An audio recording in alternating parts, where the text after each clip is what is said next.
सगळ्यांचाच कांदे पोह्याचा कार्यक्रम झालाच असेल आणि ज्यांचा झाला नाही ना त्यांनी मटार पोह्याचा कार्यक्रम नक्की करा. मी सांगते ना, नक्की शुभमंगल सावधान होणारच आहे. चला तर रेसिपीला सुरुवात करूया. 1 प्लेट पोह्यासाठी किती पोहे लागतात हे मला माहीतच नव्हतं.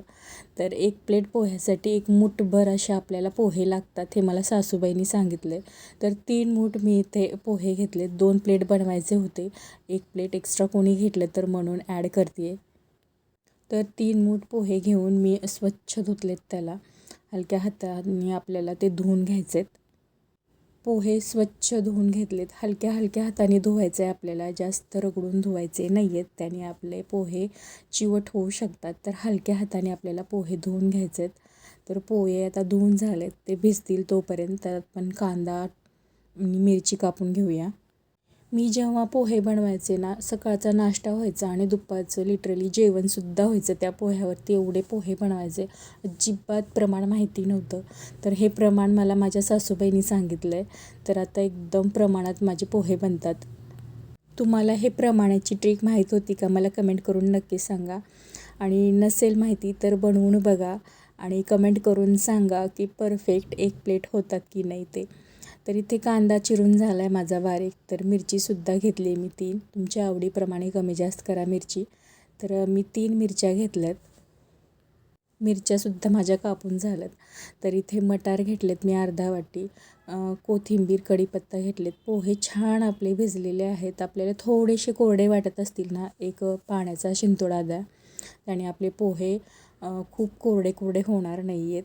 मस्त मऊ लुसलुशीत पोहे होतात. तर 1 शिंतोडा देते मी. आणि खूप चोळायचे नाही आहेत पोहे, अलगद हाताने सगळं मिक्स करायचं आहे. तर हलक्या हलक्या हाताने करा. मला अजिबात पोहे बनवता येत नव्हते, पण आत्ता शिकले थोडी बहुत. तर तेच तुमच्यासोबत शेअर करते. आता बरेच जण ना फोडणीमध्ये टाकतात हळद वगैरे. तर मी पोह्यामध्येच सगळं टाकून घेते अगोदरच. मीठ टाकते थोडंसं चवीनुसार, थोडीशी हळद टाकते आणि हे थोडीशी चिमूटभर साखर टाकायचे चवीला. छान चव येते साखरेने. तर हे सगळं आपल्याला मिक्स करून घ्यायचं आहे. हलक्या हलक्या हाताने करून घ्या. खूप असं शिवडत नका बसू आणि आपली पोहे चिकट होतात. तर हलक्या हलक्या हाताने हात न लावता जरी तुम्हाला मिक्स करता आलं ना तरी करा. तर 1 कढई घ्यायचं आहे. कढईमध्ये तेल घ्यायचं आहे. तर इथे 2 चमचे तेल वापरते मी. तेलाचं पण प्रमाण खूप इम्पॉर्टंट असतं पोह्यामध्ये. जास्त झाले की अजिबात चांगले नाही लागत, ते सुके सुके वेगळेच होतात. तर 2 चमचे मी इथे तेल वापरते. जिरी मोहरी टाकायची आहे आणि थोडीशी हिंग टाकते आणि कढीपत्ता टाकते आणि हिरव्या मिरच्या टाकायच्या आहेत. आणि आपल्याला जो कांदा आहे तो सुद्धा ह्याच्यामध्ये टाकून घ्यायचा आहे. तर कांदा टाकलं की लगेचच आपल्याला काय करायचं आहे, मटार टाकायचे आहेत. जे अर्धा वाटी मी मटार घेतले होते. मटार तुमच्या आवडीनुसार कमी जास्त करा इथे. तर मी अर्धा वाटी इथे मटार वापरलेत. तर मटार लगेच टाकायचे आहेत, कारण मटार शिजायला पण वेळ लागतो की नाही आणि कांदा शिजायला पण आपल्याला वेळ लागणार आहे. तर ते दोन्ही एकत्रच होऊन जाईल म्हणून लगेचच मटार टाकते आणि कांद्यासोबतच आपले मटारसुद्धा छान शिजून निघतील. तर थोडंसं परतून घेते इथे आणि मीठ टाकते. मिठाने आपले जे मटार आहेत लवकर शिजतील आणि कांदासुद्धा लवकर शिजून जाईल. तर छान ते सुद्धा परतून घ्यायचं आहे. आपण मटार पोहे बनवतो आहे तर फक्त मी मटारच यूज केलेत. तुम्हाला जर अजून शेंगदाणे, डाळवं किंवा बटाटे टाकतात बरेच जण, ते ॲड करायचं असेल तर तुम्ही नक्की करू शकता. तर आता आपल्याला काय करायचं आहे, वाफ काढून घ्यायचं आहे 1 मिनिट. आपले मटार आणि कांदा एकदम छान शिजणार आहे. आणि तर 1 वाफ मी काढते. 1 मिनिटभर वाफ काढलेली आहे. बघा मटार छान शिजलेले आहेत आणि कांदासुद्धा मऊ झालेला आहे आपला. हळद वगैरे मी अगोदर टाकलेली आहे. जर तेव्हा नसेल टाकायची तर ह्या स्टेजला तुम्ही हळद टाकून घ्या. आणि मस्त आपण पोहे जे भिजवले होते ते पोहे सगळे आपल्याला याच्यामध्ये टाकून घ्यायचे आणि हलक्या हलक्या हाताने मिक्स करायचे. खूप अगदी खूप घाई गडबडीमध्ये इथे मिक्स करायला जाऊ नका. हलक्या हलक्या हाताने मिक्स करा. खूप प्रेमाने मिक्स करा. जर तुम्ही घाईमध्ये जर हे केलात तर तुमचे पोहे तुटू शकतात आणि चिवट होऊ शकतात. तर हलक्या हलक्या हाताने मिक्स करायचं आहे सगळं.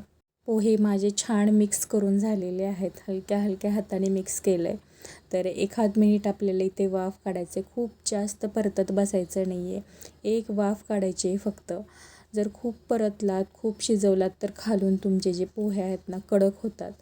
तर मस्त वाफ काढून झाले. कोथिंबीर टाका भरपूर. कोथिंबीरशिवाय आपले पोहे अपूर्णच असतात नेहमीच. आणि ते सुद्धा मिक्स करून घ्यायचं आहे. हलक्या हलक्या हाताने करायचं, अजिबात घाई करायची नाही आहे. तर प्रेमाने बनवायचं आहे आपल्याला पोहे. तर आपले मटार पोहे तयार आहेत. नक्की ट्राय करा. खूप छान झाले होते, अमेझिंग झाले होते. कोवळे कोवळे मटार एकदम दाताखाली येत होते ना, तर खूप मज्जा येत होती खायला पोहे. तर कशी वाटली मला रेसिपी कमेंट करून नक्की सांगा. मटारचं सीझन चालू आहे, तर एकदा ही रेसिपी नक्की ट्राय केलीच पाहिजे. मस्ट ट्रायवाली रेसिपी आहे.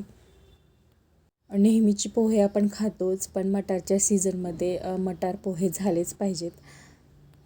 सकाळच्या घाई गडबडीमध्ये एकदम लवकर झटपट होणारा थोडासा वेगळा नाश्ता आहे, पण नक्की ट्राय करा. व्हिडिओमध्ये सांगितलेल्या टिप्स थोड्या जरी तुम्हाला आवडत असतील तर नक्की लाईक करा, शेअर करा, कमेंट करा. माझ्या रेसिपी आवडत असतील तर नक्की चॅनल शेअर करा माझं तुमच्या फ्रेंड्स लोकांना, तुमच्या नातेवाईकांना आणि ओळखीच्या माणसांना. तर भरपूर शेअर करत जा. तर परत भेटू नवीन रेसिपीसोबत. सध्या चलो बाय.